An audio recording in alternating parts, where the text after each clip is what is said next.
We all know that being part of the restoration movement is about many things. But one of the most important, in my ever so humble opinion, is the movement part. From the earliest days, the church was on the move, from place to place, from name to name, from learning and discovering our theology along the way. Things were changing and growing and shifting all of the time. And we were happy to be a part of it. Part of a movement that listens carefully to God and where God is calling and leading. This journey of the restoration, this prophetic journey, if you will, is who we are. This learning and changing and becoming is who we are. Being a part of the restoration doesn't mean that we only focus on the destination. The journey is what God is about when it comes to us. And this has been proven to us time and time again. When denominations decide that they are true and they already know everything, they flounder. God is not interested in our comfort, in our theology in a neatly wrapped package. When the movement stops, everything falls apart. I want to speak even more candidly here. You cannot be a restoration church, a church that believes in prophets and continuing revelation, and say that you have God in a box, that you understand everything there is to know about God, because that's when movement stops. When you're no longer searching for who God has long since left you behind as a denomination. Because the prophetic journey is a journey of change.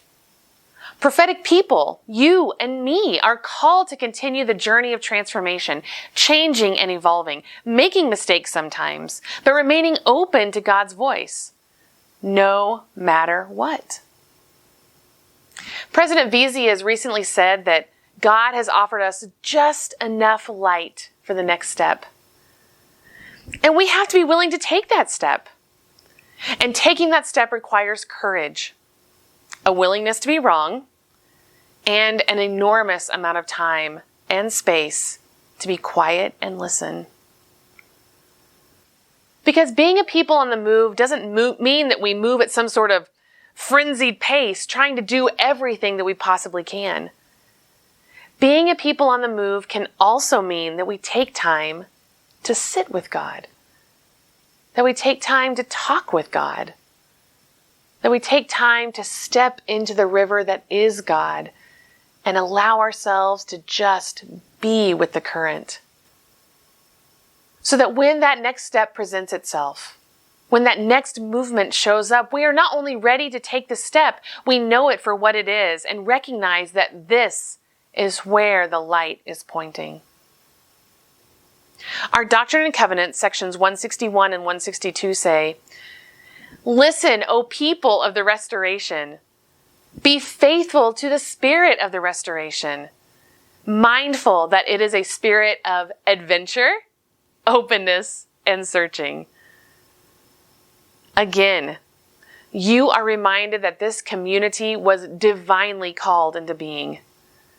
The spirit of the restoration is not locked in one moment of time, but is instead the call to every generation to witness to essential truths in its own language and form. Let the Spirit breathe. Yes, let that Spirit breathe new life as we move into a space with God.